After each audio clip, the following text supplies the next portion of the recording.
Tal y como les decía, ¿verdad? La idea de la clase de hoy es terminar un poco el tema de astronomía fundamental. Para la próxima clase, nada más hacer ejercicios de esta presentación. Hoy terminaríamos la presentación y haríamos, bueno, tengo cinco ejercicios, dos que son súper sencillos. Son básicamente de conversiones, es nada más para repasar, ¿verdad? Hacer conversiones. Y los otros tres, un poquillo ahí, no son difíciles, pero bueno, sí son como de los temas que vamos a ver en la clase de hoy. Nada más quería preguntarles que la vez pasada, vamos a ver, habíamos quedado de que ustedes iban a hacer el, a ver, iban a hacer, me parece que el segundo problema, el de Venus y Marte, o fue ese el que hice yo. Más bien tenían que hacer el de Júpiter. No recuerdo muy bien cuál fue el que hice. No, que Mira nosotros el de teníamos Júpiter que que hacer usted ese. hizo. Ajá. Fue el de Júpiter el que ustedes tenían que hacer. No, el Eh, que usted hizo. yo hice el de Júpiter. Ok. Entonces, encontraron los periodos siderales de Marte y de Venus. ¿De cuánto le dio? Sabiendo los sinódicos. Por ejemplo, el de Venus, ¿alguien quiere decirme cuánto les dio? A mí me dio 224,7 días. Exactamente. ¿Y el de Marte? 6,86,81 días. 686,98 días. Da. Ok. Ujú. Ok, entonces, bueno, muchas gracias. Eso era parte de lo que había que hacer para el día de hoy. Muchas gracias por hacerlo. Y bueno, vamos a continuar con la presentación. Entonces, antes de hablar de de los periodos siderios y siderales y sinódicos, ¿verdad? Que eran estas dos ecuaciones. En realidad, el periodo de rotación, lo último que habíamos hablado, ¿verdad? Era el heliocentrismo y la división de los planetas en planetas menores y planetas mayores, o inferiores y superiores. Am,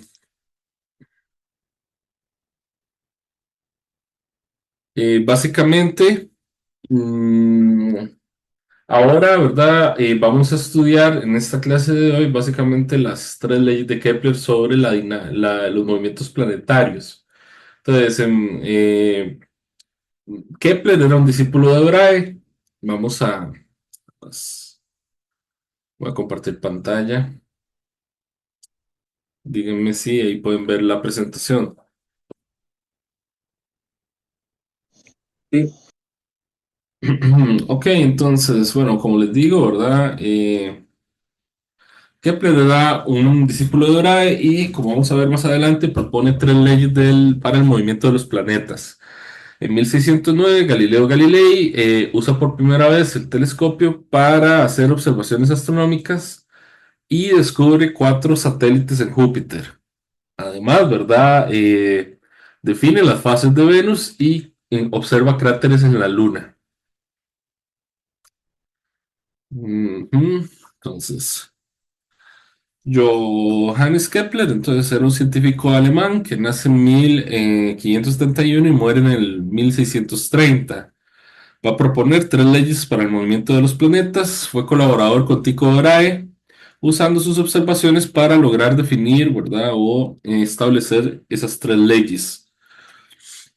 Entonces, antes de empezar a hablar de las leyes de Kepler, vamos a hablar de la elipse. Entonces, tal vez alguna vez han visto características, ¿verdad? De la figura elíptica, tal vez no, pero bueno, básicamente, ¿verdad? Vamos a ver la elipse porque precisamente Kepler, una de sus leyes lo que anuncia es que el movimiento de los planetas alrededor del Sol es en órbitas elípticas. Ok, entonces, ese es un dibujo, ¿verdad? A grandes rasgos de una elipse. Llamamos, ¿verdad? al segmento de O hasta B. Vamos a ver si puedo aquí utilizar el puntero láser. Entonces, el segmento desde O hasta B, que lo llamamos A minúscula. Ese A minúscula es lo que se conoce como el semieje menor. Digo, perdón, el semieje mayor. El segmento desde O hasta C mayúscula es lo que vamos a considerar como B minúscula y es el semieje menor. Ah, la excentricidad de una elipse, ¿verdad? Es un parámetro o es una razón que se obtiene al dividir la distancia C, que es esta distancia entre O y cualquiera de las Fs, esa distancia C, ¿verdad? Que estoy marcando acá. Esperar a que se borre. Esta que estoy marcando acá. Entonces, la excentricidad de la elipse se va a definir como esa C entre el semieje mayor, entre A. Y en la elipse siempre se va a cumplir que A cuadrado es igual a B cuadrado más C cuadrado. ¿Ok? Siempre. Esas son características de la figura en sí, de la geometría de la elipse. Entonces, déjenme volver al puntero normal.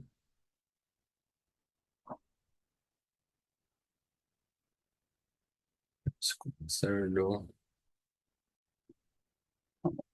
Sí.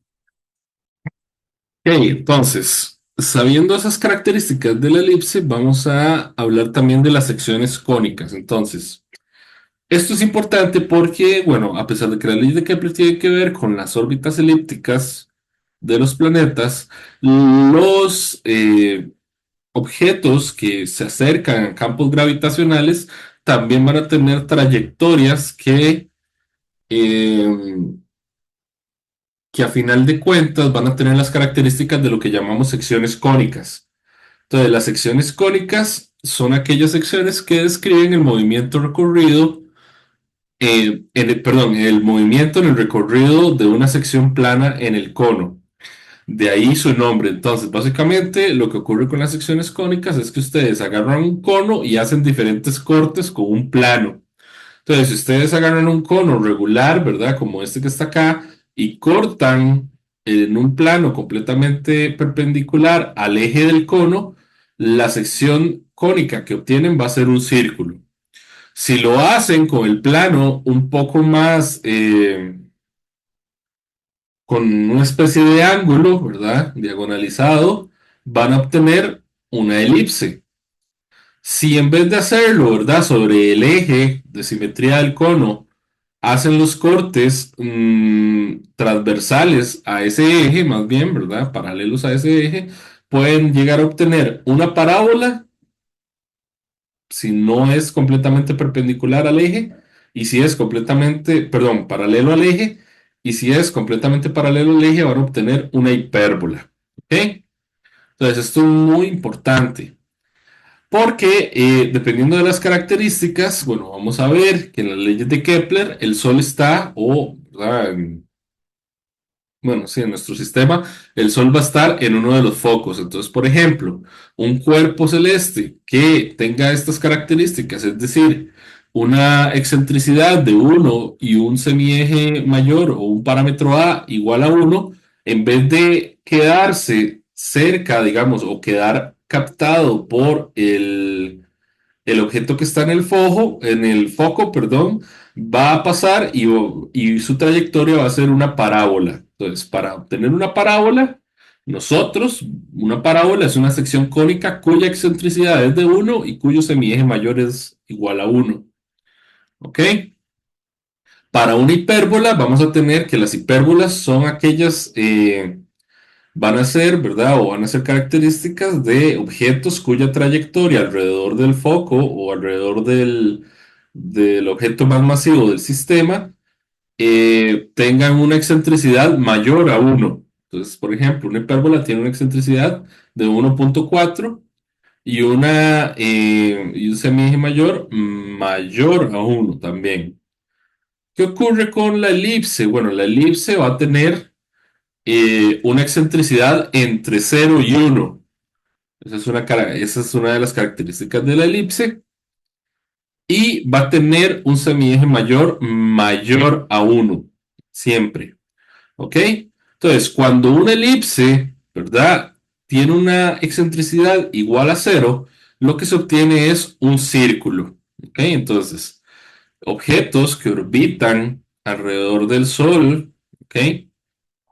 Y tienen excentricidad igual a cero, pues están haciendo órbitas circulares alrededor.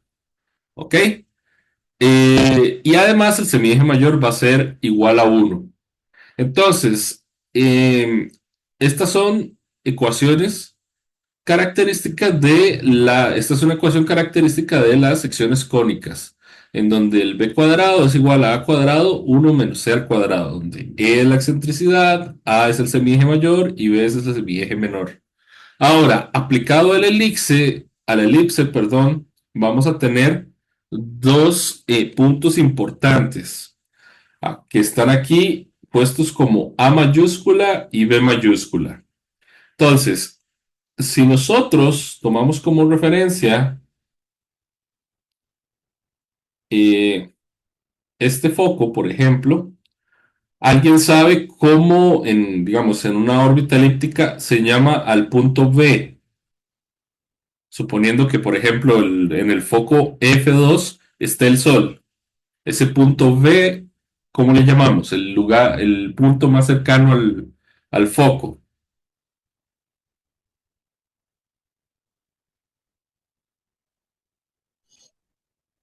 ¿No saben? ¿No me escuchan?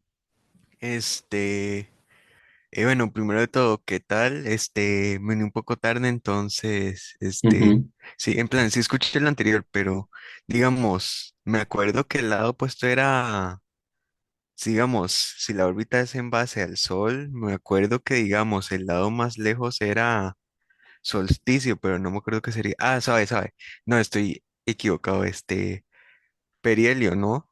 Perihelio, ¿verdad? Perigeo, si es la, ¿verdad?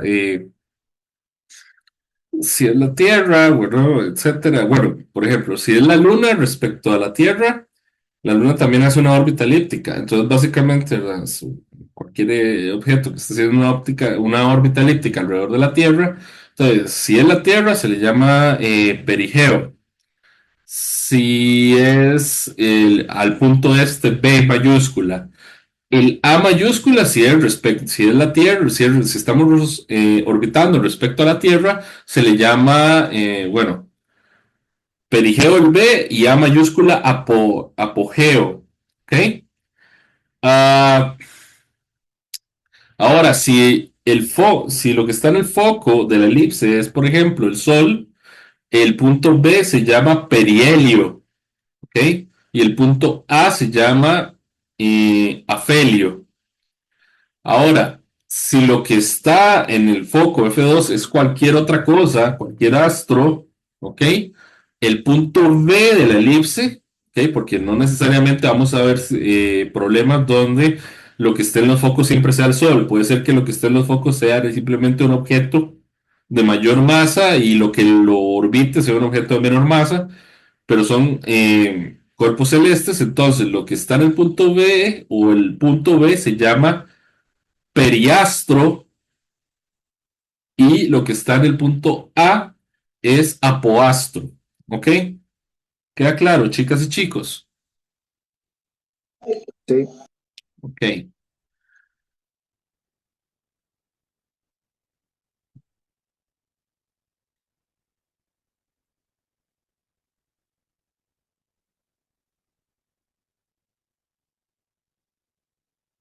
Ok, entonces ahora, estos R's que están aquí son R's en el eh, apoastro, R sub A, y este R sub P es el radio al periastro, medido desde el foco. ¿Ok? Entonces, por ejemplo, este R sub P, nosotros lo vemos acá, vamos a volver a la elipse, este R sub P es esta distancia de acá. Vamos a esperar que sobre, no entiendo por qué sale eso sí. Esto que está acá es el R sub P. Sí, perdón, sí, el perigeo. Y el R sub A se refiere al radio del apogeo o el apoastro, ¿ok? Entonces es la distancia desde el foco hasta el punto donde está el apoastro. En este caso es la distancia, sería entre F2 y A mayúscula, ¿verdad? Si tomamos el foco en donde está el objeto más masivo, ahí en F sub 2. Entonces, precisamente, ¿qué es lo que dicen las leyes de Kepler? Las leyes de Kepler son tres, ¿verdad? Entonces, dicen lo siguiente.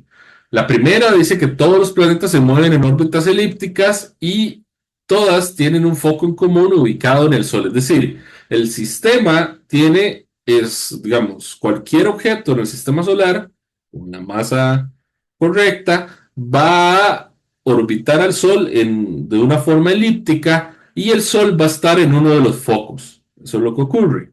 ¿Ok? La segunda ley de Kepler lo que dice es que el radio vector de cada planeta recorre áreas iguales en tiempos iguales.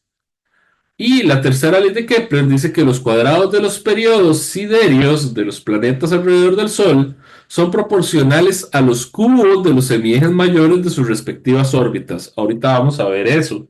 Vamos a estudiarlas más a profundidad cada una.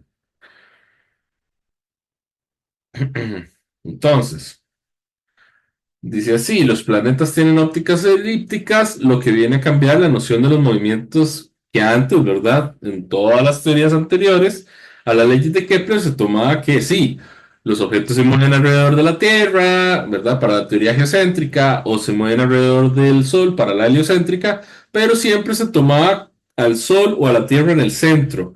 Y a los objetos rotando, bueno, orbitando, es el término correcto, alrededor de el objeto central en una órbita pero circular. Pero realmente las órbitas, ¿verdad? Haciendo los cálculos correctos, son órbitas elípticas. Entonces, si hablamos del Sol, de nuevo, el punto más alejado al Sol en la órbita va a llamarse afelio. Y de nuevo, si hablamos del Sol, el punto más cercano al Sol en la órbita se llama perihelio. Muy bien. Entonces, de nuevo, el Sol está en uno de los focos, no está en el centro de la elipse. La segunda ley de Kepler lo que dice es que el radio vector de posición recorre áreas iguales en tiempos iguales. No sé, y creo que no deben saber qué es un vector, bueno, por eso no se preocupen, pero básicamente lo que quiere decir es que, por ejemplo, si aquí tenemos la partícula o, digamos, el planeta este azul, lo que está diciendo la segunda ley de Kepler es que el tiempo que le toma, perdón, el área que le toma, ¿cómo se llama? Recorrer a este planeta o ¿verdad? O esta partícula que orbita el Sol desde aquí hasta acá, esa área que subtiende, ¿verdad? Es la misma que se subtiende en un tiempo menor cuando está más cerca del Sol, porque es que el movimiento de los planetas, no crean ustedes que es, ¿cómo se llama? Constante o regular. Digamos, por ejemplo, esta partícula, ¿pueden ver mi cursor? Sí, sí, ok. Entonces, digamos, supongamos que mi cursor es la partícula, entonces lo que ocurre es que la partícula, ¿verdad? Se mueve más lentamente cuando está lejos del Sol y cuando está más cerca del Sol debido a la atracción gravitacional y otras cuestiones, ¿verdad? Como la fuerza centrípeta y demás. Digamos, la partícula viene lento, lento, lento y cuando está aquí va más rápido y luego vuelve a hacerse más lenta, lenta, lenta, lenta y luego va más rápido. Entonces, el punto de velocidad máxima de la órbita también va a estar en el perihelio y el punto de velocidad mínima va a estar en el afelio. Eso tienen que saberlo. ¿Ok? Entonces, lo que dice en la segunda ley de Kepler es que este tiempo que tarda la partícula en esta parte más alejada del Sol, de ir desde este punto a este punto, este tiempo que tarda acá, ¿verdad? Subtiende esta área A2. Esa área A2 es la misma área que esta que está acá, A sub 1, que es subtendida por la partícula en un tiempo menor acá. ¿Ok? Entonces, básicamente, eh, la segunda ley de Kepler lo que dice, ¿verdad? Es que la posición, el vector posición, que sería como una flecha que tiramos desde el Sol hasta el planeta azul, por decirlo así en esta figura, esa flecha de posición va a recorrer áreas iguales en tiempos iguales. ¿Ok? Ahora, la relación entre el semieje mayor y el menor se le llama la excentricidad. Recordemos que eso, bueno, vimos la vez pasada, ¿verdad? Que es perdón, entre A es igual a E. Para la Tierra, la excentricidad de la órbita es de 0,017. Ese es un dato que simplemente está medido. ¿Ok? Ahora bien, básicamente ocurre que la segunda ley viene a cambiar entonces la noción del movimiento uniforme, porque como les decía anteriormente a las leyes de Kepler, se pensaba que los planetas recorrían, ¿cómo se llama? Órbitas circulares, en un movimiento que se llama movimiento circular uniforme.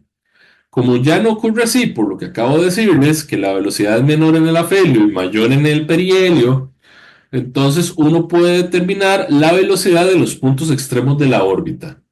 Para el perihelio sería igual a lo siguiente, sería igual a la velocidad que sería o que tendría la órbita si fuera circular, por eso tiene un sub c acá, ¿ok? Por la raíz cuadrada de uno más la excentricidad entre uno menos la excentricidad.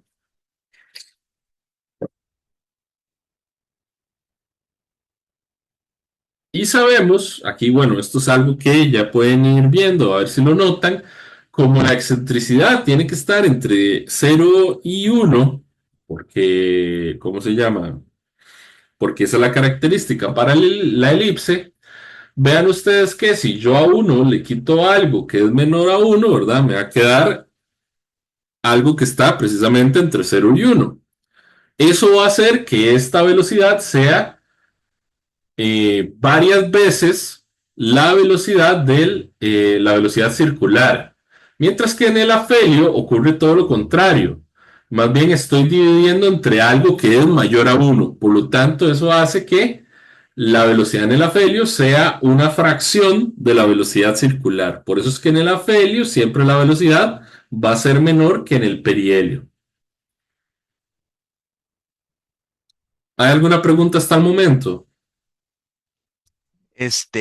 Ahí cómo haría, digamos, si yo quiero representar cualquier punto en la órbita, pero que no sea el perihelio y el afelio, ¿cómo haría con esa fórmula para hacer eso? No se puede porque está definida para el perihelio y para el afelio. Ah, ok, gracias. Me Ok. imagino que existe una fórmula especial para eso, que sea diferente, ¿no? Para usted obtener la velocidad en cualquier punto de la órbita, usted utiliza una cosa que se llama conservación del momento angular, que es simplemente agarrar la masa del objeto, porque eso es otra cosa que pasa en las órbitas elípticas, se conserva esta cantidad llamada momento angular. El momento angular para una órbita elíptica va a ser la multiplicación de la masa del objeto por el radio por el volumen. Es decir, vamos a ver, es una buena pregunta. Entonces, eso lo voy a poner acá. Díganme si ven el cuaderno. Sí, Ok, entonces, como pregunta Santiago, ¿verdad? Algo importante, ¿verdad? Es que en las órbitas elípticas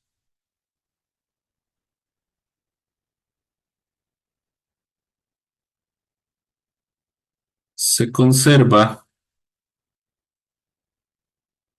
el momento angular. ¿Ok? Entonces, por ejemplo, si yo voy a dibujar una elipse, ¿ok? Entonces, por ejemplo, lo que está preguntando él, ¿verdad? Bueno, es, acá yo tiro el eje, eh, voy a poner el sol acá en un foco, ¿ok? Vamos a poner a nuestra partícula acá, ¿verdad? Entonces digamos que este punto es P. No, P porque P mejor no porque suena a perihelio. No,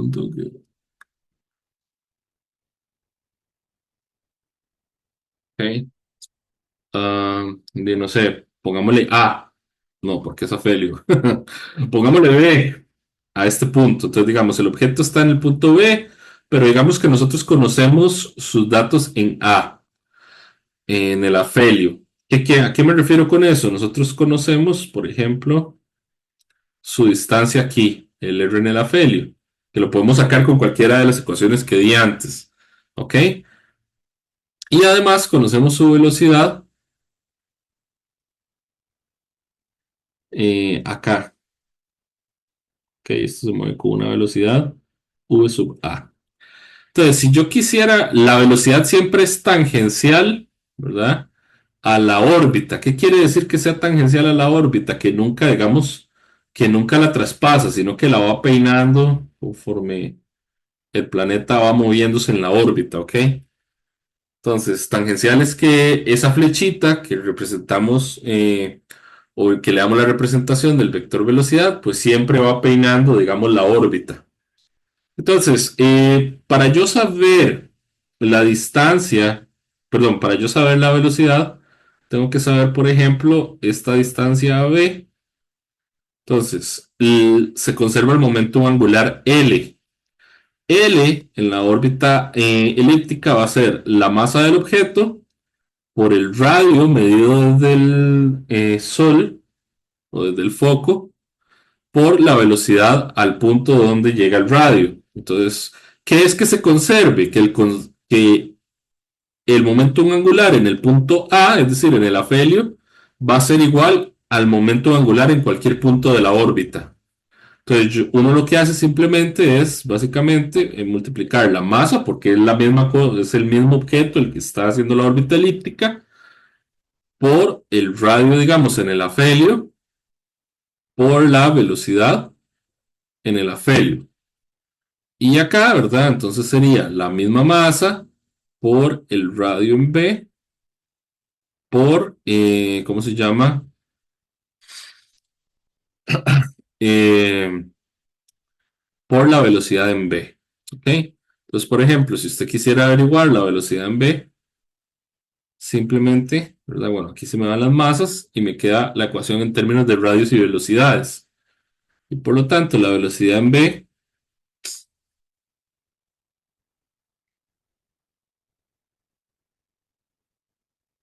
la velocidad en B sería, despejando de esta ecuación, sería el radio, es decir, la distancia entre el Sol y el afelio, por la velocidad en el afelio entre la velocidad de B. Perdón, entre el radio de B.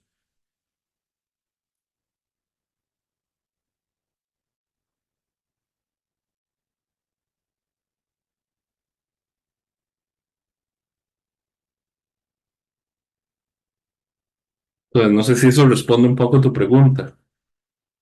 Sí, gracias. A Ahora, ver, ¿cómo podríamos encontrar el radio de B? Bueno, eso es ya una cuestión de que me den los parámetros de la elipse, es decir, que me digan, tiene tal semieje mayor y tal semieje menor.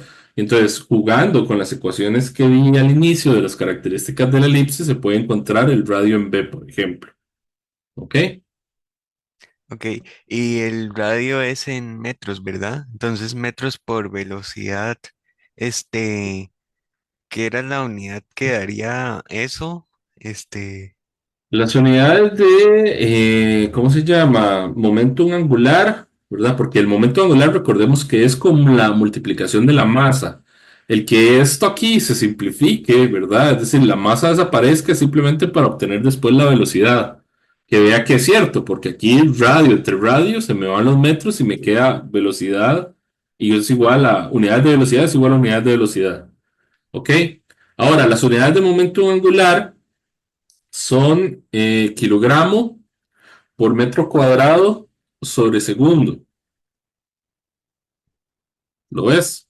Sí, entonces eso es que, a ver, es que me acuerdo que está el Newton que es kilogramo por metro entre segundo cuadrado, digamos, y luego está el Joule y ajá, entonces Sí, esa no, unidad no hay de... unidad, no hay una unidad para momento angular. Simplemente las unidades son esas. Ah, ok, gracias. Ok. Bueno, ¿hay alguna otra pregunta? Todo claro hasta el momento, entonces. Ok. Bueno, pues bien, ahí están viendo la presentación de nuevo. Sí. Ok, entonces, básicamente, am, así se obtienen las velocidades en esos dos puntos que son muy importantes en la órbita, eh, en términos de la excentricidad de esta, de la elipse. Ahora, vamos a hacer un ejemplo rápidamente, nada más. Vamos a hacer ese ejemplo que dice que hay.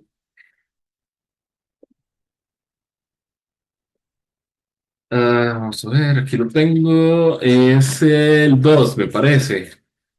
Ajá. Dice que si la velocidad de la Tierra es en el perihelio es de 30,75 kilómetros sobre segundo y su excentricidad es de 0,017, encuentre su velocidad circular media. ¿Ok? Entonces vamos a ir a la pizarra.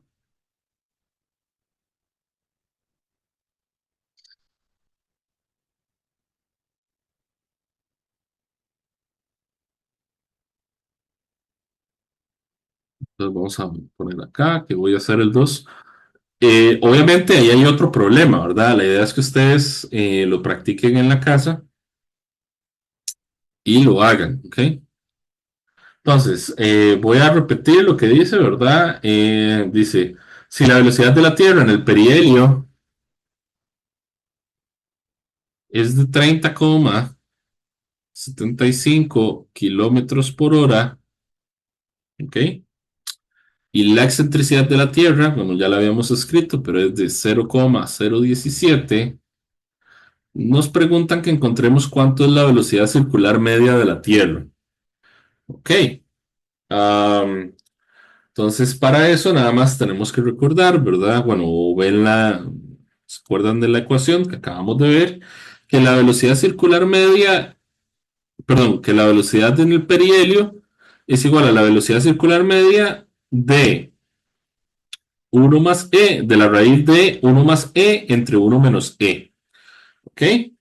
Entonces, acá lo que voy a hacer simplemente es despejar uh, v sub c. Entonces, para eso voy a elevar al cuadrado a ambos lados. Entonces, cuando yo elevo una raíz cuadrada al cuadrado, lo que me queda es uno más e, perdón, lo que me queda es lo que está dentro de la raíz cuadrada elevado a la uno. Entonces, me queda así. Entonces, ahora voy a despejar de acá.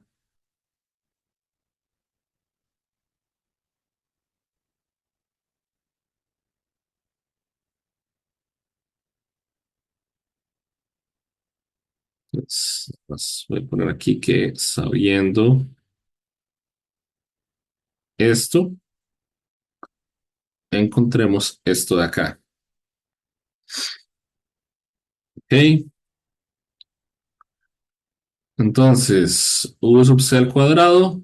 Entonces, esto pasaría aquí, está dividiendo, pasa a multiplicar. Entonces me queda v sub p al cuadrado por uno menos e entre uno más e. ¿Ok? Y ahora sí, paso este cuadrado aquí como raíz cuadrada.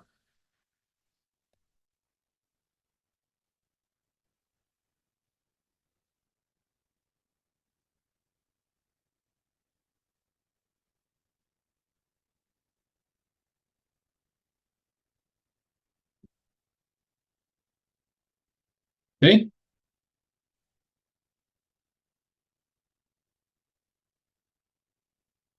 Entonces, la raíz cuadrada, bueno, voy a hacer este paso, pero no, próximamente no los haré, porque, bueno, ya tienen que ir viendo básicamente.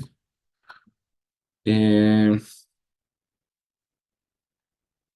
la raíz cuadrada de VP cuadrado es U sub P, entonces me queda entre uno menos C, perdón, por raíz de uno menos C entre uno más E.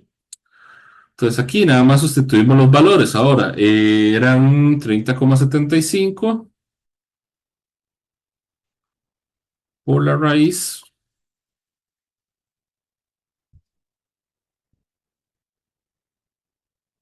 Ok.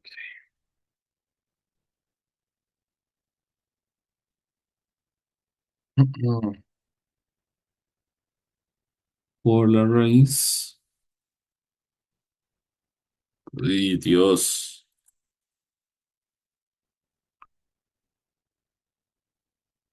De cuánto era la excentricidad, 0,017. Entonces, uno menos 0,017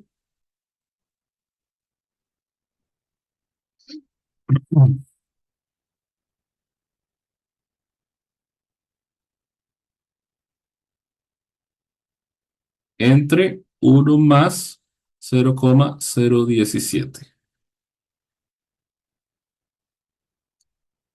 Y entonces V sub C, una vez que ustedes meten los números en la calculadora, nos va a dar 30,24 kilómetros sobre segundo. ¿Hay alguna pregunta? Las cosas como la excentricidad tendríamos que aprendérnoslas, en plan las de la Tierra y todo eso, o lo podemos preguntar en el examen. Bueno, las de la Tierra son básicamente son fáciles de recordar, ¿verdad? 0,017, pero no, creo que se puede preguntar, no lo vería mal, digamos. Bueno, ok, gracias.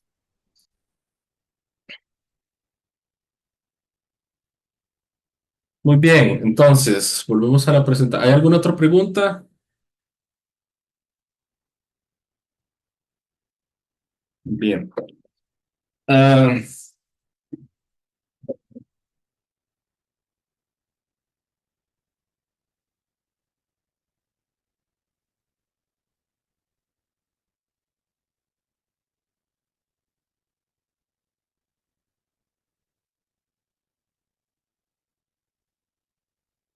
¿están viendo la presentación de nuevo?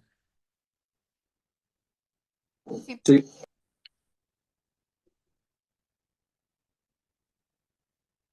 Ok, entonces aquí hay una nota, ¿verdad? Que dice lo siguiente: las leyes de Kepler se cumplen a muchos niveles. Por ejemplo, para el caso de un satélite orbitando un planeta, para una estrella orbitando otra estrella, pero hay una versión más sofisticada de las ecuaciones de Kepler para cuando hay cuerpos, ¿verdad?, que están orbitando muy cerca de una estrella masiva, porque ahí hay que tomar en cuenta efectos relativistas. ¿Ok? Por ahora vamos a mantenernos con el enfoque clásico de las leyes de Kepler, por ahora. ¿Ok? Entonces, estos problemas que acabo de hacer, ¿verdad? Son relativamente sencillos y o sea, se pondrían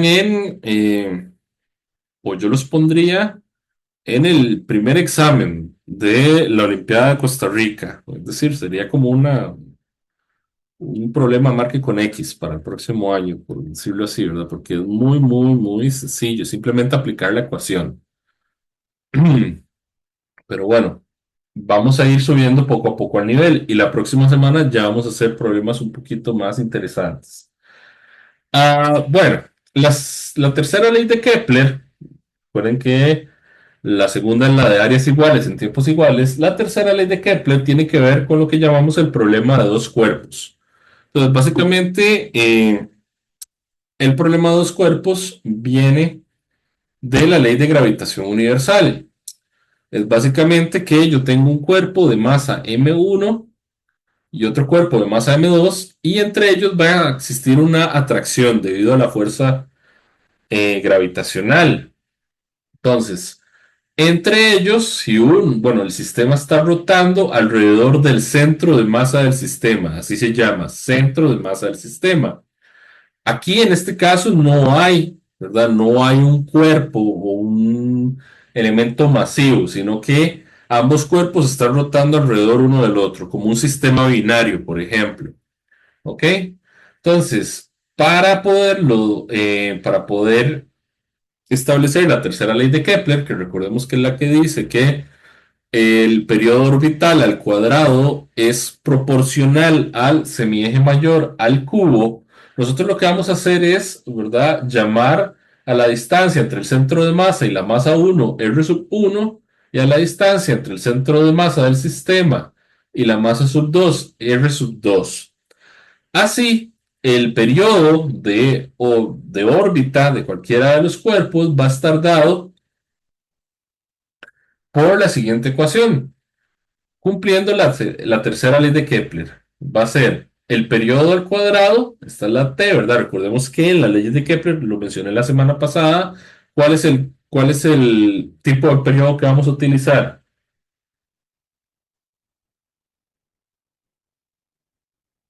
El sideral.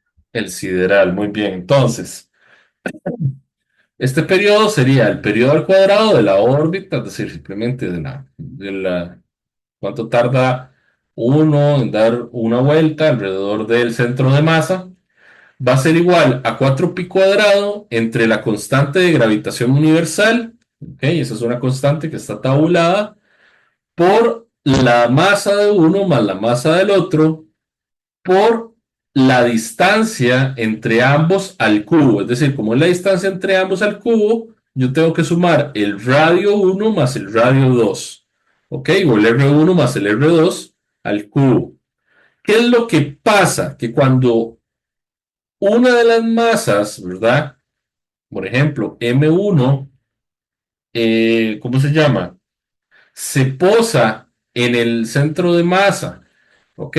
Y esa masa M1 es mucho mayor que M2, ¿verdad?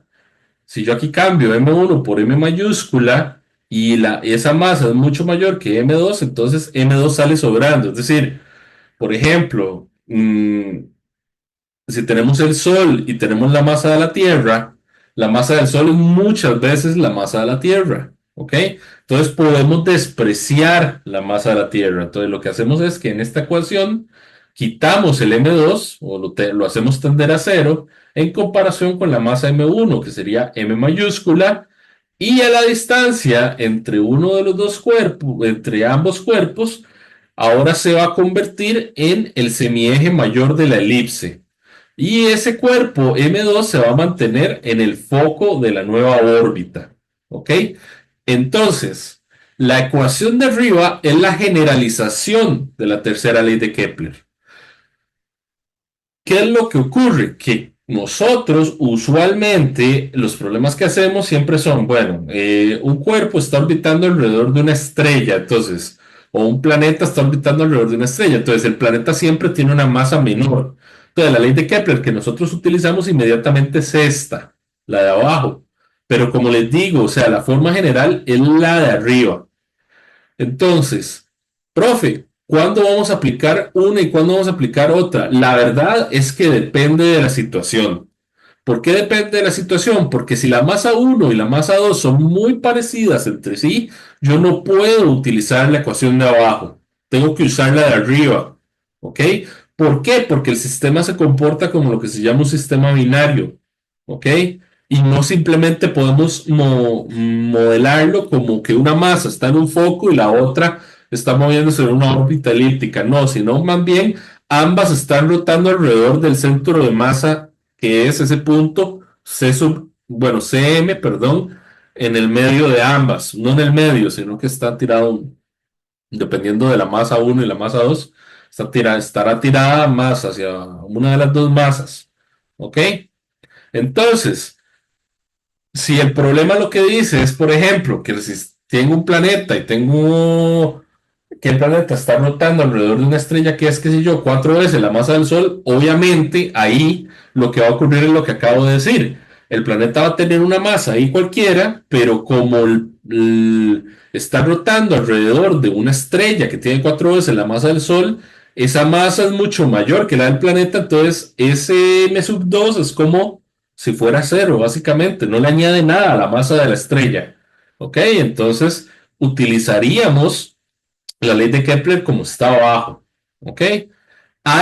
¿Se ha entendido lo que acabo de decir? ¿Hay alguna pregunta al respecto? Es muy importante que sepan la diferencia entre la ecuación de arriba y la ecuación de abajo.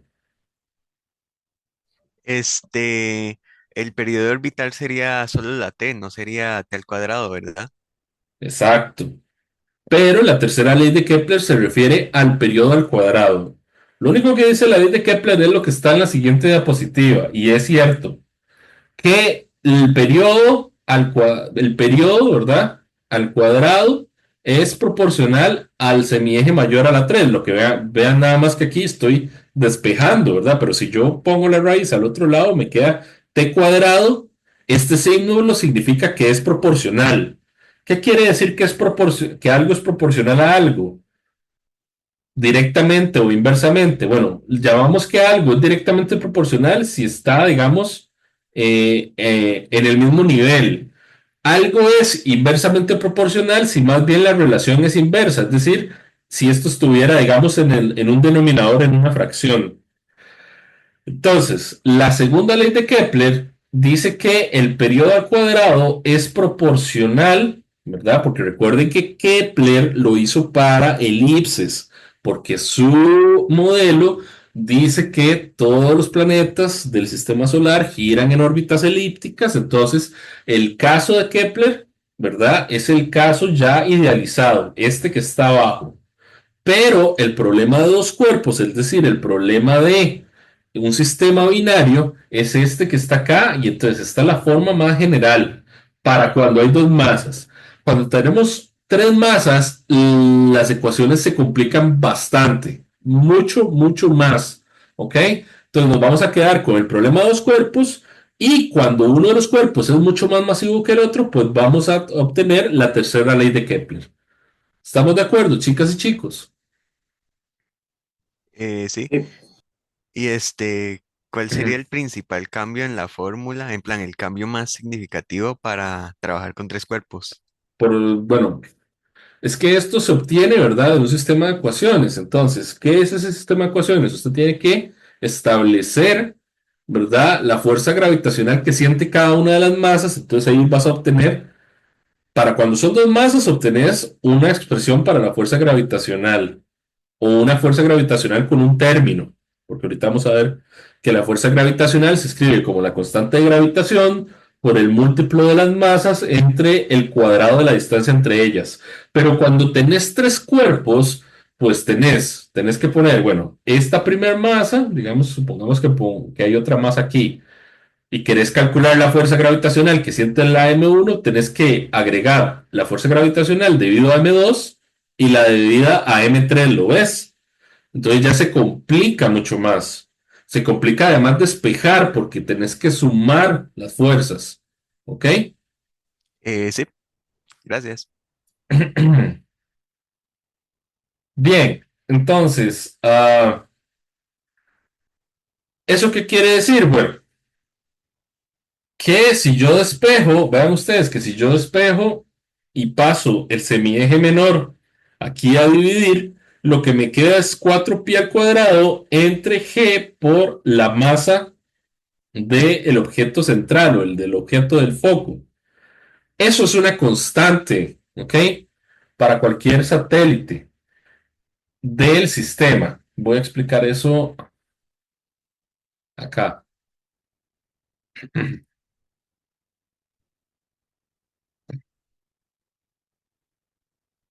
¿Están viendo la pizarra?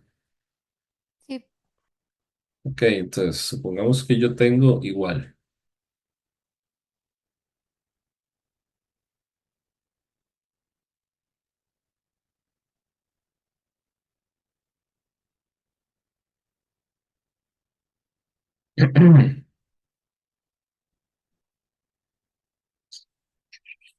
Entonces yo tengo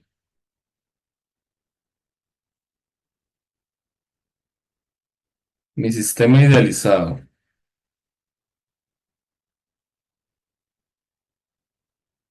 Ok. Pues yo tengo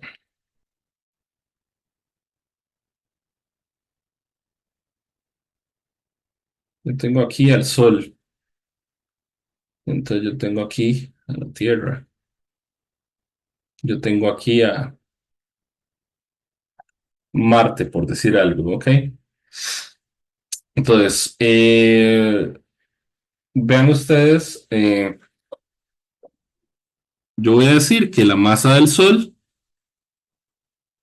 es igual a M mayúscula. Entonces, si yo quiero escribir cuánto es el periodo orbital de la Tierra, ¿ok? Yo uso la tercera ley de Kepler. Entonces yo digo, bueno, para la Tierra, entonces el semieje mayor de la órbita elíptica es esta de acá. ¿Sí? ¿Lo ven? Y ahora hagamos lo mismo para Marte. ¿Ok? Entonces el centro de la órbita de Marte alrededor del Sol es este de acá y más bien el semieje mayor de la órbita de Marte es, digamos, esta distancia de acá. ¿Se entienden las diferencias? Sí, Sí, entonces, para la Tierra, poner aquí para la Tierra, si yo planteo la segunda ley de Kepler sería el 4pi al cuadrado entre la constante de gravitación universal, entre la masa m mayúscula, que sería de nuevo la masa del Sol, por el semieje mayor de la órbita elíptica de la Tierra a la 3. ¿Ok? Si yo hago lo mismo para Marte, ¿ok? Entonces yo tengo que el periodo orbital de Marte al cuadrado, usando la segunda ley de Kepler, es 4pi al cuadrado entre g por la masa del mismo objeto, es decir, del Sol, que es el que está en el foco de la órbita elíptica de Marte, por el semieje mayor de la órbita de Marte a la 3.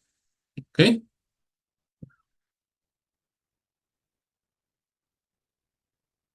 Pero entonces vean que qué pasa si yo, por ejemplo, en la primera ecuación paso el semieje mayor a la 3 a dividir el periodo. Vean que me queda.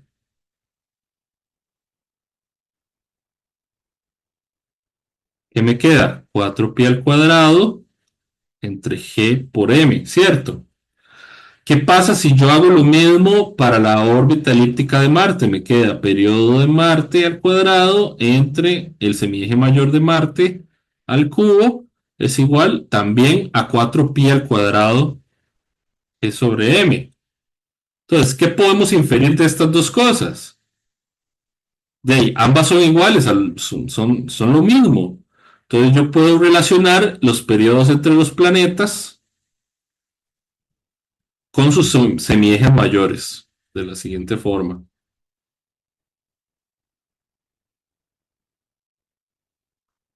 ¿Lo ven? Entonces, si yo despejo y dejo de un solo lado los periodos y del otro lado los semiejes mayores, lo dije pero no lo hice, me queda esto de acá.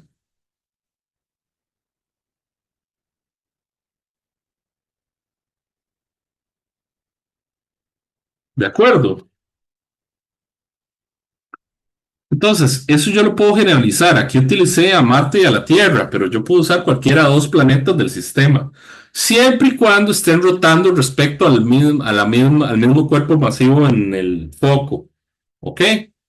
Entonces, eso es, o a eso se refiere, esta ecuación que estaba acá.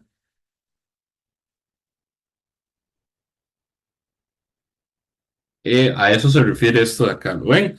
Entonces, los cuadrados de los periodos siderales son proporcionales a los cubos de los semiejes mayores. Esta es una igualdad que siempre se va a cumplir mientras los objetos uno y 2, ¿verdad? Que enunciamos como objeto uno y objeto 2, al cual se le relaciona el periodo uno, el periodo 2 y el semieje uno y el semieje 2, siempre y cuando esos objetos estén orbitando alrededor de del mismo cuerpo central masivo. ¿Ok? Se va a cumplir esta relación. ¿Estamos de acuerdo?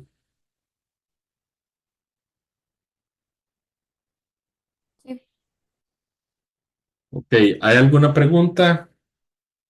Hay algo que no me quedó muy claro. En la Mm, fórmula ya completa donde A es R1 más R2, esta. R1 y R2, ¿qué serían?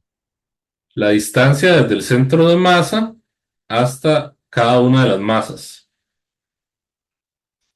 Ok, entonces digamos, R2 sería como todo eso, incluyendo la raya que está en puntos, como en... Ajá, exacto.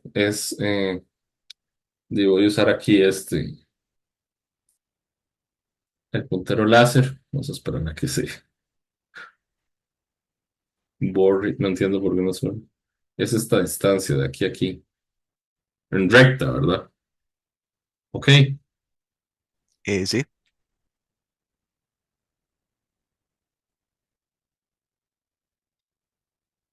Ok. Entonces,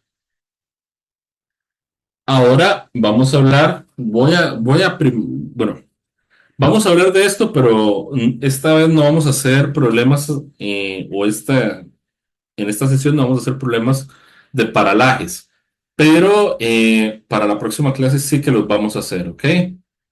Entonces, la distancia media entre la Tierra y el Sol se conoce como una unidad astronómica.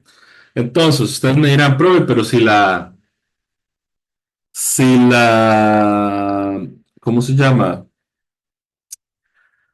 Vean lo siguiente, si la Tierra se mueve en una órbita elíptica alrededor del Sol, ¿por qué? ¿Por qué vamos a utilizar una distancia media? Bueno, porque realmente sí, la Tierra se mueve en una órbita elíptica alrededor del Sol, sin embargo, esa órbita es casi un círculo. ¿Ok? ¿Por qué es casi un círculo? ¿Cuál es la característica del círculo? ¿Cuánto tiene que ser la excentricidad?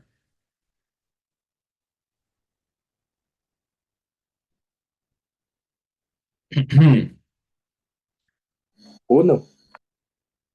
No, para un círculo es cero. Parece que uno es para la hipérbola. ¿Ok? Entonces, para el círculo, la excentricidad es cero, no, no hay excentricidad. Y vean, ¿y cuánto era la excentricidad de la Tierra? ¿Cero coma qué? 0.017. Es muy cercano a cero, ¿lo ven? Entonces realmente, o sea, sí hay diferencias, ¿verdad? Bueno, a gran escala, obviamente hay una diferencia entre el perihelio de la Tierra y el afelio. Pero a grandes rasgos la órbita es casi circular. Entonces, lo que hace uno, ¿verdad? Es que saca, bueno, la distancia, el radio del perihelio, el radio del afelio, lo divide entre dos y se obtiene lo que se llama una unidad astronómica. Decimos que esa es la distancia media, ¿verdad? Sabiendo que la órbita es elíptica y que realmente esa distancia va a variar un poquito entre la Tierra y el Sol. Y es una unidad muy importante en astronomía. Una unidad astronómica que las escribimos como UA, o a veces esa es una disculpa que les voy a pedir desde ya, yo a veces la escribo al revés, la escribo AU por sus siglas en inglés. Una unidad astronómica va a ser 149.600.000 kilómetros, alrededor de 748.000 viajes de San José a Liberia o 17.600 viajes entre España y Costa Rica. El año luz, que es otra unidad de distancia, es el tiempo, ¿verdad? Es la distancia que recorre la luz en un año con una velocidad como la que sabemos que es la constante de la velocidad de la luz, que es de 300.000 kilómetros sobre segundo.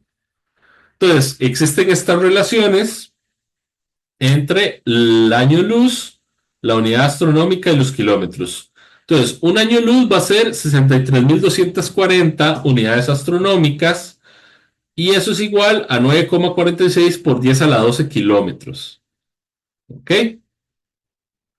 Entonces, hay otra unidad de distancia que se llama el parsec. ¿Ok? El parsec es la distancia correspondiente al paralaje anual. Entonces, ¿qué es el paralaje anual? Entonces, la distancia del parsec, ¿verdad? Es esta distancia d, ¿ok? Que es la distancia que subtiende un ángulo entre una estrella muy lejana o que tiene la vista desde la Tierra, una estrella muy lejana respecto al eje central del Sol. Entonces voy a explicarlo de una mejor forma. Tenemos las estrellas distantes, ¿ok? Entonces nosotros fijamos, vemos, digamos, esta estrella en este punto en enero, la vemos aquí. Entonces desde la Tierra, ¿verdad? La vemos con cierto ángulo para acá. Entonces esperamos medio año, llegamos a julio y vemos la misma estrella en la otra. Ya ahora la Tierra está en otra posición en su órbita, precisamente en la posición contraria. Vemos la estrella hacia allá. Entonces, si nosotros subtendemos estas dos rectas, vean que se forma un triángulo, rectángulo, un triángulo entre la distancia hacia la estrella, eh, la distancia Sol-Tierra, que sabemos que es una unidad astronómica, y la distancia a la estrella distante a partir del Sol. Entonces, la distancia D va a venir dada en parsecs como 1 entre P, donde P es esta abertura angular entre estas dos rectas de acá, en el triángulo, y se llama paralaje estelar. ¿Ok? El paralaje, de nuevo, ¿verdad? Es una medición de ángulo. Lo que pasa es que ese ángulo, ¿verdad? Para una estrella muy lejana es muy, muy, muy, muy pequeño. Entonces realmente lo podemos tratar, ¿verdad? Al final de cuentas nos va a dar una medición en distancia, ¿ok? Vamos a ver más a profundidad esto del paralaje la próxima semana porque vamos a hacer ejemplos. Pero esta es la forma más, digámoslo así, eh, no sé si sencilla, pero tal vez la más, ¿cómo se llama? Sí, bueno, no sencilla, sí, la más rústica, esa es la palabra, la más rústica para medir la distancia a estrellas lejanas, ¿ok? Entonces, de hecho, por eso yo no sé si ven que la distancia D realmente se toma respecto al Sol, pero bueno, es la distancia desde la Tierra. ¿Por qué? Porque cuando la estrella está muy, muy, muy, muy lejana, estas dos líneas, ¿verdad? Como el Sol y la Tierra, tienen una unidad astronómica, pero para la estrella que está tan lejos, esta distancia de una unidad astronómica es casi como si la Tierra y el Sol estuvieran a la par. Entonces, realmente podemos tomar esta D y básicamente, ¿cómo se llama? Para una estrella que está muy lejana, esta D es básicamente igual a esta hipotenusa de acá, ¿verdad? En términos de que la estrella está muy distante. Por eso es importante que sean estrellas distantes, ¿de acuerdo? Entonces, voy a repetir. Tengo una unidad de distancia que se llama unidad astronómica, que es la unidad media de distancia entre la Tierra y el Sol.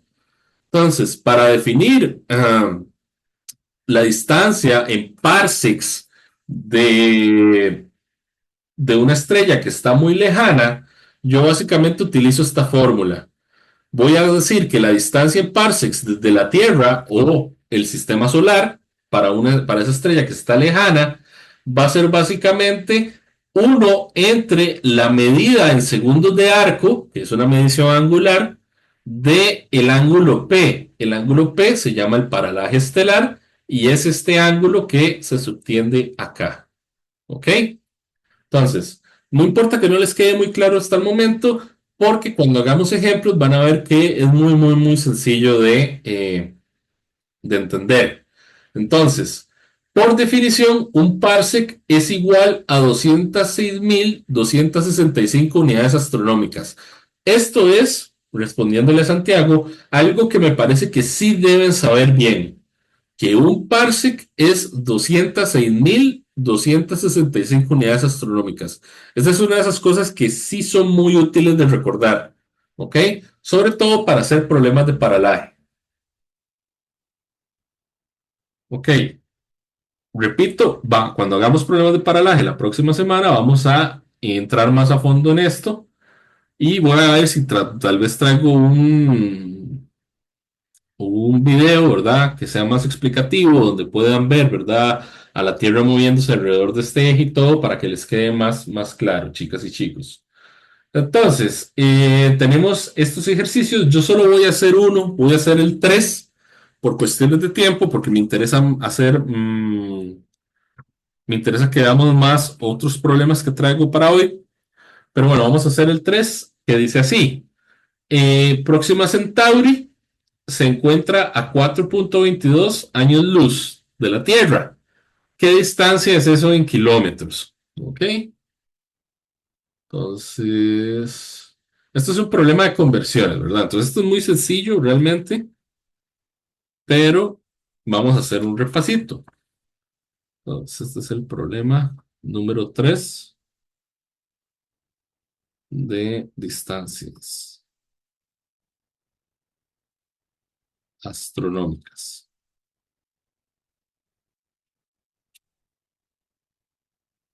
Entonces, nos dice que Próxima Centauri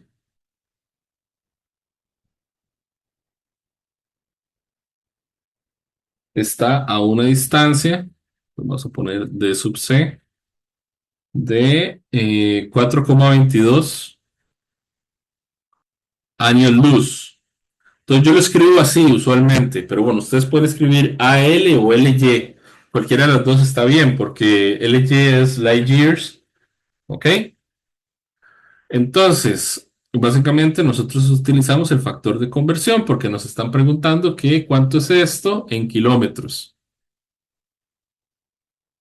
¿Cuánto es en kilómetros? Entonces, básicamente es una conversión, ¿verdad? Lo que hay que hacer. Entonces, la distancia próxima a Centauri es 4,22 años luz. Y entonces ustedes dicen, bueno, un año luz es 9,461 por 10 a la 12 kilómetros. Obviamente, en el examen de la Olimpiada, pues les tendrían que dar, para pasar a kilómetros así, tendrían que darles una, una relación, ¿verdad? De conversión. Yo nada más lo estoy haciendo porque no sé hasta qué grado ustedes han hecho conversiones en sus respectivos colegios, porque recordemos que aquí hay gente también que está en noveno, entonces básicamente es para que sepan cómo se hace. Entonces, digamos, las unidades de año luz se me, se me eliminan una con la otra, y entonces queda que la distancia próxima a Centauri es de 3,99, una vez que hacemos esta multiplicación que queda, por 10 a la 13. Y entonces, como se me fueron las unidades de año luz, me queda que queda en kilómetros. ¿Ok? ¿Hay alguna pregunta?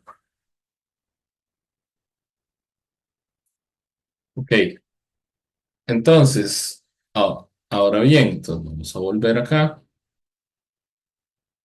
a la presentación. Entonces, habíamos quedado en Kepler, en Johannes Kepler, y ahora tenemos que hablar, bueno, recordemos que he estado haciendo esta presentación como una especie de repaso de la historia de la astronomía hasta el tiempo actual. Y entonces, en 1666, Cassini observa las capas polares de Marte y descubre la división de los anillos de Saturno. En el 1668, Isaac Newton construye el primer telescopio reflector. Y ya podemos hablar de astronomía moderna con Newton, porque en 1687 Newton establece la teoría de gravitación universal, y las fórmulas de las leyes de la mecánica en la obra de el Principia Mathematica. Entonces, la ecuación que probablemente ustedes han visto es esta de acá, que es la ley de gravitación universal, que dice que la fuerza gravitacional que sienten dos cuerpos de masa m mayúscula y m minúscula es igual a la constante de gravitación universal por el múltiplo de las masas que acabo de decir entre el cuadrado de la distancia que los separa. ¿Ok? En 1705, Halley predice el ciclo de un cometa y descubre el movimiento de las estrellas. En 1781, Charles Messier estudia cometas y descubre unos objetos que él llama fantasma y crea un catálogo donde los clasifica. Más adelante sabremos que estos objetos son galaxias. Y bueno, descubrimientos importantes. En 1801 se descubre Ceres, que es un planeta enano. En 1840 se usa la fotografía para objetos astronómicos como la Luna. En 1846, Johann Gell descubre Neptuno, luego de ser predicho matemáticamente por Joseph Le Verrier. En 1860 empieza el análisis espectral de las estrellas. Eso lo vamos a ver más profundamente cuando veamos la parte de astrofísica. En 1878 se observa la mancha roja de Júpiter, ¿verdad? Esa que está allí. Y ya después pasamos al siglo XXV y siglo XXI, donde Albert Einstein desarrolla la teoría de la relatividad especial y general, generalizando realmente la teoría de Newton sobre la teoría gravitacional de Newton. En 1914, Hertzsprung y Russell descubren la relación que existe entre la clase espectral de los objetos celestes y la magnitud absoluta. ¿Ok? Y llaman a esta relación o a esta gráfica diagrama HR. Muy importante, que lo vamos a ver más adelante, pero es súper importante que sepan del diagrama HR. En 1920, Besto Slipher descubre el desplazamiento al rojo o el corrimiento al rojo de las galaxias.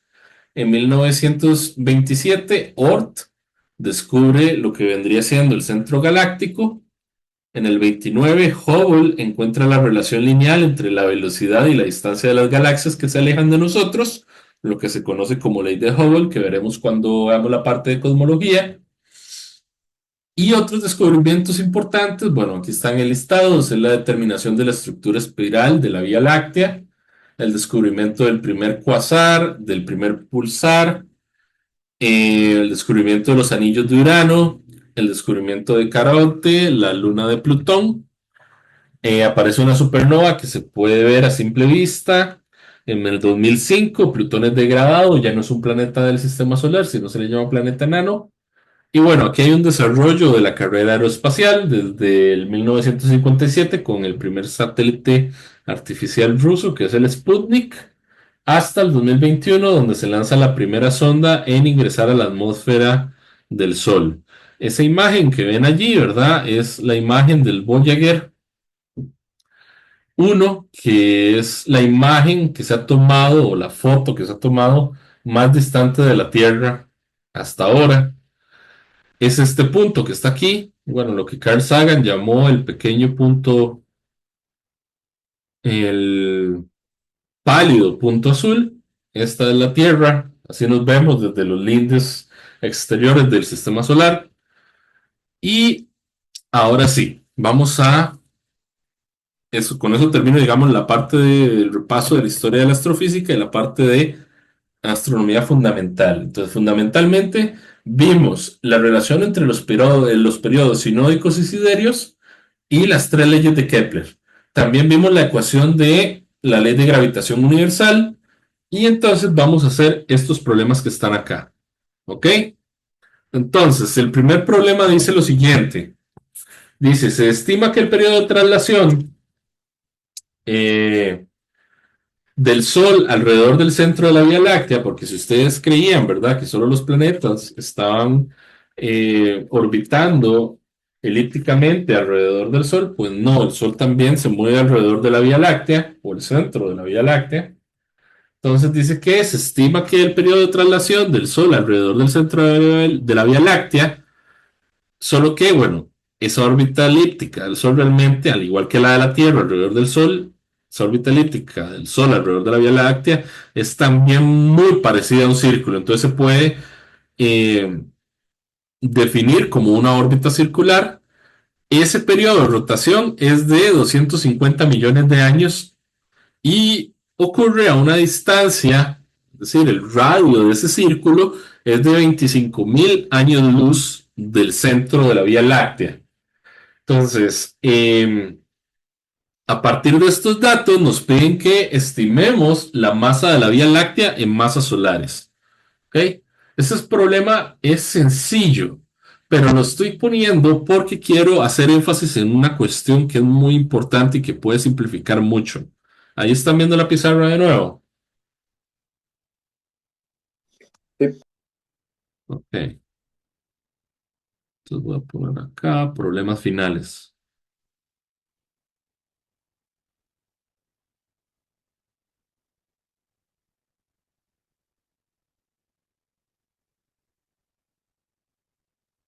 Ok.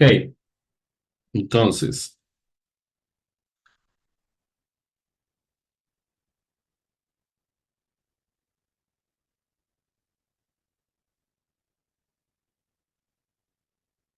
vamos a suponer que este es el centro de la Vía Láctea y este es el Sol. Todo lo que nos dice el problema es que esta distancia R de acá es de 25.000 años luz y que el periodo del Sol rotando alrededor del centro de la Vía Láctea es de 250 millones de años. ¿Ok? Entonces, sabiendo esto, obtenga la masa de la Vía Láctea. Eso es lo que nos dice el problema. Ok. Entonces, lo primero que tenemos que determinar, o lo primero que voy a hacer, es lo siguiente. Voy a pasar ese radio voy a pasarlo de años luz a unidades astronómicas, ¿ok? Ahorita voy a explicar por qué. Entonces, convierto R en unidades astronómicas. Entonces, para eso yo tengo que bueno, en mi apunte le puse A, pero es R es igual a 25.000 años luz. Entonces voy a usar el mismo factor de conversión que utilicé antes. Un año luz es 9,461 por 10 a la 12 kilómetros por... Recordemos que necesitamos llegar a unidades astronómicas y entonces una unidad astronómica es 1,496 por 10 a la 8 kilómetros. Pues de nuevo, usted verifica que la conversión está bien hecha porque al final el radio tiene que quedar en unidades astronómicas. Entonces, año luz se va con año luz, kilómetro se va con kilómetro y solo quedan unidades astronómicas. Entonces, una vez que usted hace eso en la calculadora, es decir, agarra 25.000, lo multiplica por esto y lo divide entre esto, le va a dar que 25.000 años luz son 1,58 por 10 a la 9 unidades astronómicas. Y ahora sí, vamos a usar la tercera ley de Kepler.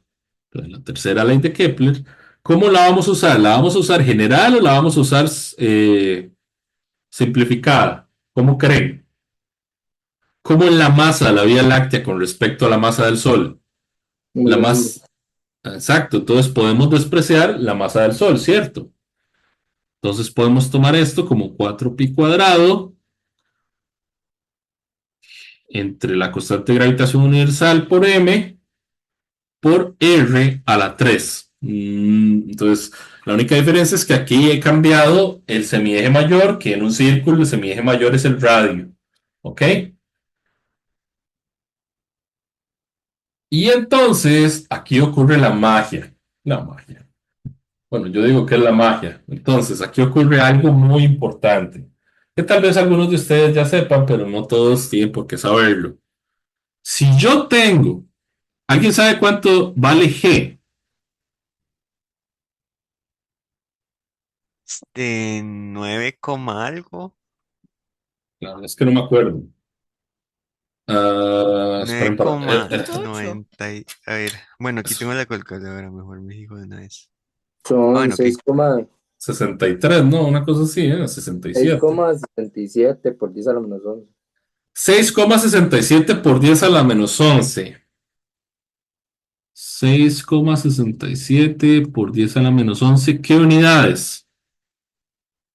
Metros cuadrados entre kilómetros cuadrados por newton.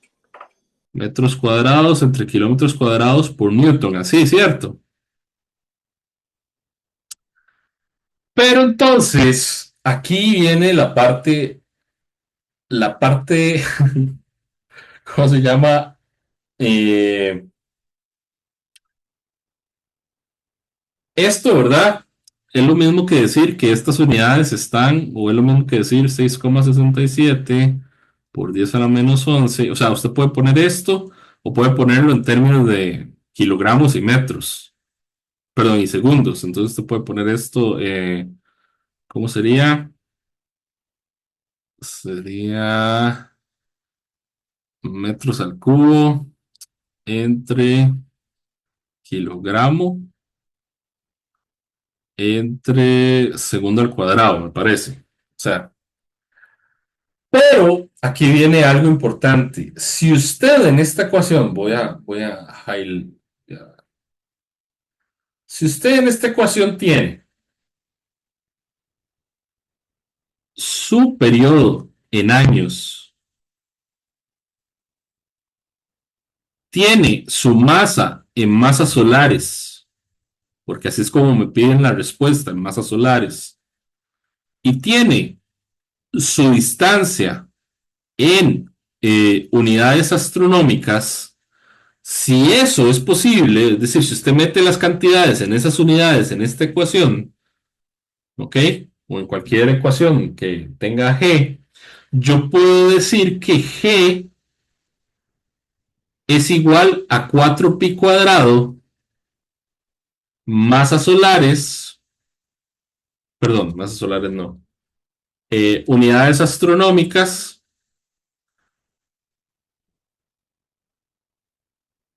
a la 3 masas solares, entre masas solares por año al cuadrado. Y eso es vital para poder simplificar los cálculos. ¿Por qué? Porque entonces aquí tenemos ese caso.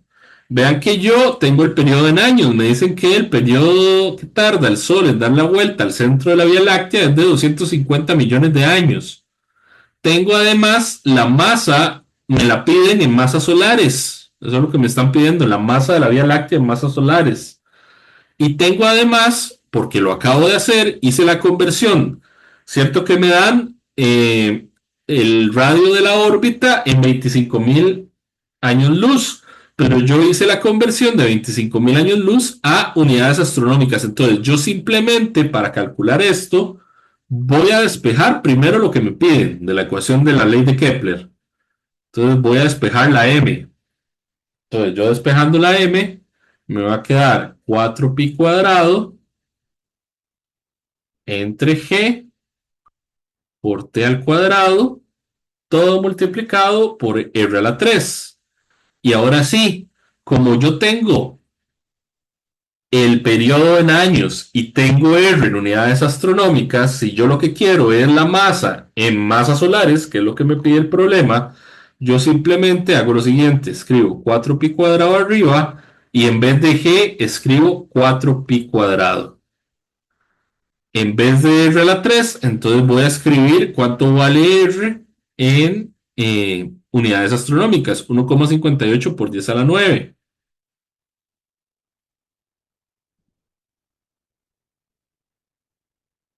a la 3. Y en vez de el periodo, no, y el periodo, en vez de utilizarlo en otra unidad como de tiempo, como segundos o días o lo que sea, lo utilizo en años. Y entonces en vez de, perdón, entonces lo escribo como 250 millones de años al cuadrado. Entonces vean cómo se me simplifica todo, porque simplemente acá se me va esto con esto. Entonces realmente yo solo tengo que hacer esta división. Y eso me asegura que el resultado de esta división, que va a dar 6,31 por 10 a la 10, este resultado me da en masas solares. El resultado de la masa de la Vía Láctea. Es decir, la Vía Láctea es 6,31 por 10 a la 10 veces la masa del Sol. Esa es la masa de todo lo que está dentro de la Vía Láctea. En el radio, bueno, en ese radio, ¿verdad? Que circunscribe el Sol. Esta forma de escribir masas solares, apréndansela, porque les pueden salir en problemas. Este es el símbolo antiguo del Sol, es un círculo con un punto adentro. Entonces, masa solar se escribe M sub, círculo con punto. ¿Ok? ¿Hay alguna pregunta? En el paso de la G me perdí un poco. Lo que hicimos fue básicamente como descomponer G en lo que se expresa y luego como que volvimos a sacar G, No, yo pero nunca, con... yo nunca obtuve G. Yo aquí nada más les estoy diciendo que G es una constante de la física, ¿ok? Entonces, ustedes me dieron cuánto vale, ¿verdad? G vale 6,67 por 10 a la menos 11 en estas unidades, ¿de acuerdo? Sí, Pero lo que estoy diciendo es que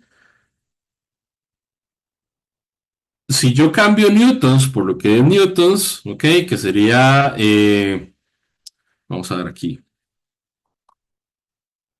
No recuerdo qué es esta letra. ¿En qué unidades me dieron esto cuando lo hicieron con Newton? Sería metro cuadrado sobre Kilogramos cuadrados por Newton. kilogramos cuadrados por Newton. Gracias. No, Entonces el vean metro que, multiplicando toda la fracción porque ok, para seguro. Sí, sí, sí, tiene razón. porque Sí, tiene razón porque la fuerza es directamente proporcional. Gracias. Entonces, si yo cambio esto, vean que entonces yo tengo, voy a poner lo que es el Newton, porque un Newton es igual a ¿cuánto? A un kilogramo por metro sobre segundo al cuadrado. ¿Lo ven? Entonces, queda metro cuadrado por kilogramo por metro sobre segundo al cuadrado entre kilogramo cuadrado. Entonces, esto queda metro a la 3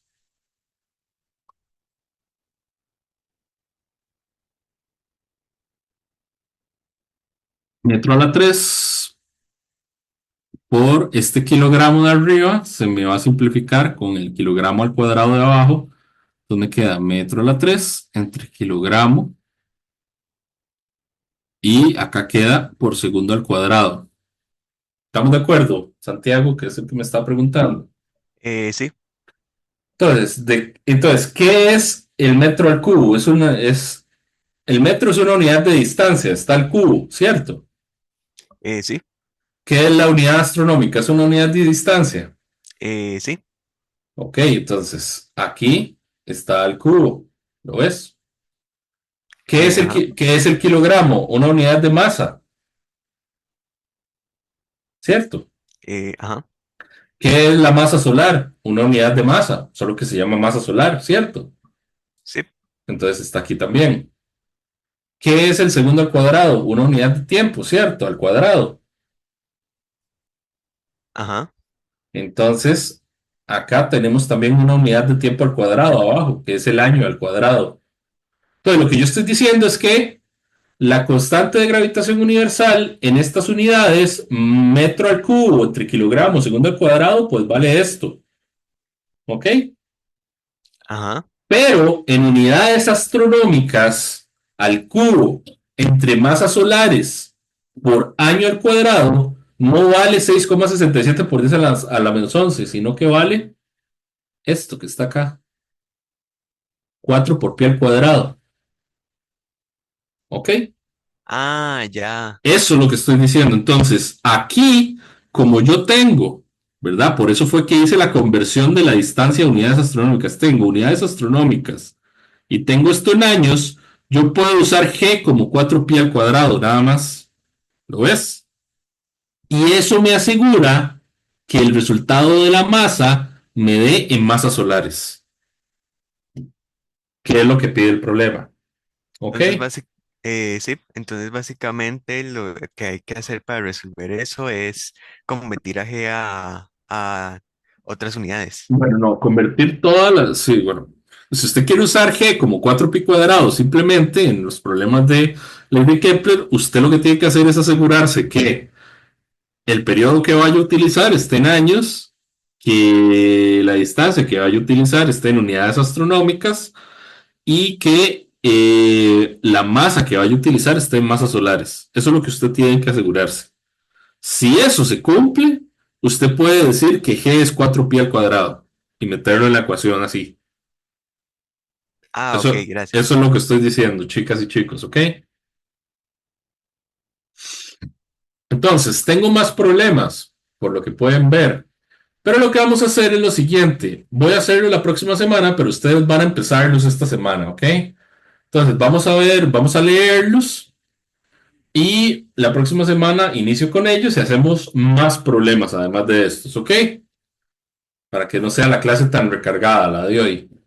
Entonces dice, considere un sistema binario de estrellas constituido por dos estrellas de la misma masa, es decir, cada estrella tiene la misma masa, cuyos centros de masa están separados una distancia d. Profe, ¿Sí? bueno, por lo menos yo no estoy viendo la Sí, presentación porque no lo estoy. Perdón. Gracias. de nada. Ok, el segundo problema es este que está acá. Dice, considera un sistema binario de estrellas constituido por dos estrellas de la misma masa, es decir, tienen la misma masa m, por decir algo, cuyos centros de masa están separados por una distancia d, describiendo movimientos circulares y uniformes alrededor del centro de masa del conjunto. Siendo m la masa de cada estrella y g la constante de gravitación universal, encuentre la expresión de la energía cinética de cada estrella en relación con su marco de referencia en el centro de masa y en función de la distancia, la masa y la constante de gravitación. Este problema puede llegar a ser diferente a cualquier problema que ustedes hayan hecho, porque no tienen números, no me piden una cantidad. Lo que me piden es que encuentre, a ver si me entienden, que encuentre la energía cinética como una función de D, M y G. ¿Ok? Recordemos que una función es algo, ¿verdad? Que depende de una incógnita. ¿Cuáles son las incógnitas aquí? D, M y G. ¿Ok? Entonces, acá no me tienen que dar un número. Acá lo que me tienen que dar es una ecuación al final. Esa ecuación solo puede estar, esa ecuación va a ser, la energía cinética es igual a a un arreglo algebraico en términos de D, M y G. Eso es a lo que tienen que llegar. Con eso vamos a empezar la próxima clase. Y el siguiente ejercicio es este que está acá. Dice así. La siguiente figura representa la órbita elíptica de un planeta alrededor de una estrella con una masa m mayúscula igual a dos masas solares. Los puntos A y P indican respectivamente la posición del apoastro y periastro en esta órbita de centro X. Considere que cada división en el cuadriculado abajo Bueno, aquí es al lado, corresponde a una unidad astronómica, es decir, cada lado de estos cuadrados es una unidad astronómica. Entonces, sabiendo eso, determinen la excentricidad de la órbita, la distancia en unidades astronómicas entre la estrella y el punto A, el periodo orbital en años del planeta, considerando que la masa de la estrella es mucho mayor que la del planeta, es decir, utilizando la ley de Kepler, la tercera, pero no de forma generalizada, sino simplificada, ¿ok? Pregunta, ¿dónde está la estrella? ¿O dónde debería estar? ¿Ustedes pondrían la estrella en X? Sí, Tendría, sí o no. ¿Pondrían la estrella en X?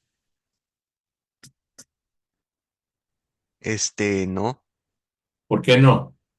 porque la estrella iría en uno de los focos. Exacto, porque el problema dice que es una elipse y no solo eso, me piden la excentricidad. Entonces ustedes jamás pueden decir que la estrella está en la X. X es el centro de la elipse, sí, pero tienen que calcular, bueno, ahí lo van a tener que hacer, ¿verdad? Tienen que ver dónde está la excentricidad, perdón, tienen que ver dónde está el foco, esa es la posición de la estrella y a partir de ahí pueden calcular todo lo demás. ¿Ok? Sabiendo que cada cuadrícula vale, bueno, cada lado de la cuadrícula vale una unidad astronómica. Entonces, por ejemplo, ustedes no me pueden decir cuánto vale el semieje mayor y el semieje menor. ¿Ok? Eso sí me lo pueden decir. Pero no me pueden decir así, solamente leyendo acá, ¿verdad? Las cuadrículas, ¿dónde está el foco? Eso no me lo pueden decir. Tienen que hacer el cálculo. ¿De acuerdo? ¿Estamos de acuerdo, chicas y chicos? Sí, Sí, Entonces, yo voy a pasar esta presentación. Recuerden, les dejo esos dos problemitas de tarea y la próxima semana solo hacemos problemas desde el inicio de clase, ¿ok?